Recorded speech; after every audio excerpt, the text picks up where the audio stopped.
My name is Fasahat Salim and I'm an associate producer at Crysis UK. So today we are showing brand new Hunter mode as well as Crash Site, which makes a reappearance from Crysis 2. So the Hunter mode is a brand new mode that we have for C3. It basically pits two Hunters against a team of cell operatives. Two Hunters are basically guys with nano suits and they have bows.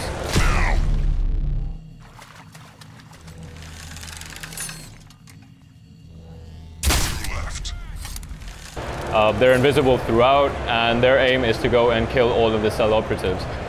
The idea is, as each cell operative is killed, they're turned into a hunter as well. So the dynamic slowly but surely changes as the game goes on.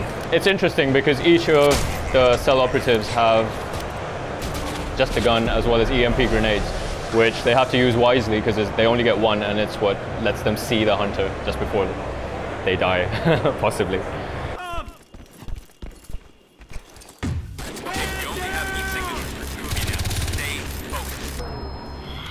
Today we're showing Museum. It's basically a museum that is rotted away and has a swamp growing in the middle of it.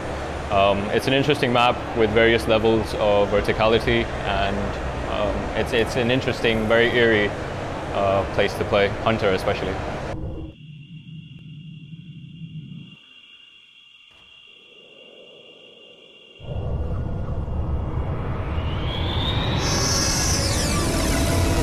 So the Hunters have bows and they get one explosive arrow, which they can use strategically to try and take out a group of cell operatives.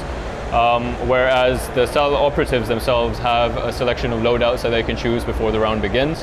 Those are obviously preset, and they have no modules, no nano suits, so it's literally just the weapons that they have as well as the EMP grenade and a proximity alarm that kind of beeps and tells them when the Hunter is nearby.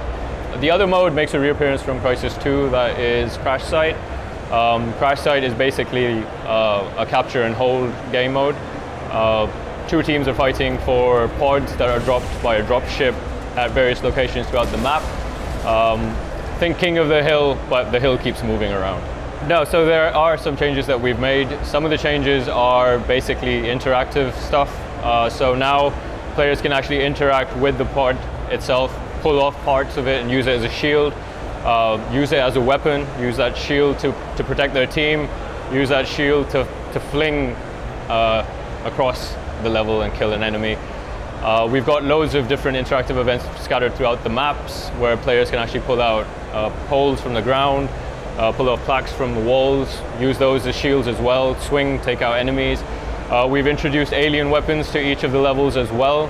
So the alien weapons are weapons that cannot be used in your custom loadouts, but they are found on dead Ceph bodies, which are scattered throughout the map. These dead Ceph bodies spawn at various times throughout the game, and if you're lucky enough to see one and you pick up a weapon, it could change the game.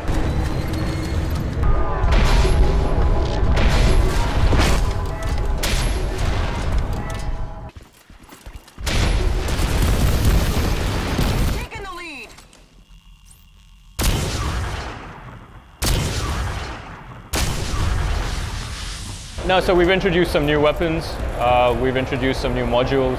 Obviously for Hunter we don't have modules for the cell operatives, but the new weapons are Typhoon, which is a crazy new gun that fires 500 rounds a second, does a lot of damage, and especially in Hunter when you don't know where the Hunter is and you just get a brief glimpse of something go by, it's a handy gun to have, to be honest. So now the players can rank up to 50 ranks.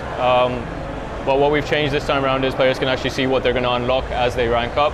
So the player always has a goal and knows what they're going to achieve at the next rank. Obviously unlocks cover a lot of different things, from dog tags to new weapons to new modules. All cool stuff that players can then go in and customize their nano suit with and make it individual and unique to them. Well, we've gone in and changed some stuff with the nano suit. With Crysis 2, obviously we got a lot of feedback from the community. We did a lot of playtesting of our own, and we decided to streamline it a bit. So now we've decoupled the suit energy itself. Now we've got a separate energy bar for armor, we've got a separate energy bar for stealth, for cloaking. And obviously each of those is individual, so it never really affects you when you're running. which was a massive problem that we had with C2, where when players would run, they would lose energy, and by the time they got into a battle, they would basically be cannon fodder. Now, sprinting is unlimited. They don't need to worry about suit energy for that.